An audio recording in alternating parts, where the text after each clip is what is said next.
For our introduction to squat section of the website, we're going to go over some of the mobility and stability aspects of how we're going to build your squat, kind of the nuts and bolts of all the pieces that are required to have a good fluid motion. The squat's kind of the end point of the developmental progression. We start on our back, on our side, on our stomach. We build up all these layers of mobility and stability. Then at the kind of the end point, after we've built all those prerequisites, we can put them together into a solid squat once we've earned it.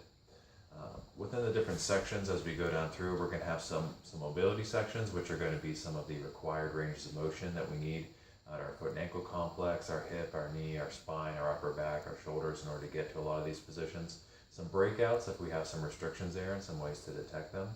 And once we actually have that mobility, have that kind of that available range of motion to actually get into it, that's when we have the ability to now deviate in and out of those, which gets more into our stability and control section, which is when we get more into how the muscles and kind of the central nervous system put all these pieces together and either make it look really pretty or really ugly. And then when we have our load on top of that, when we start increasing demand, speed, explosiveness, we have another layer of control on top as we start to test it more to see, can we really hold this together? So within the squat motion, as we go from the ground up, we have our ankle and foot complex. So as we go down to a squat back and forth, we're going to need good advancement with a nice stable 3-point tripod. We'll get into that extensively.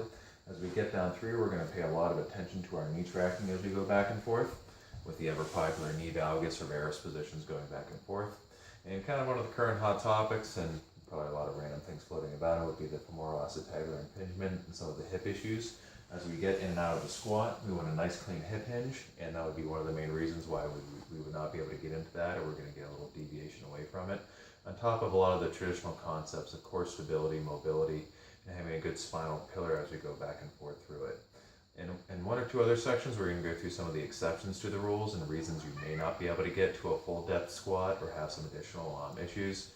There's a lot of variations in human anatomy and how you develop. Some people are built for more of a deep squat than others. Some have to have some variations, whether you're going to be better off towards a front squat, a back squat, a goblet, or some of those variations.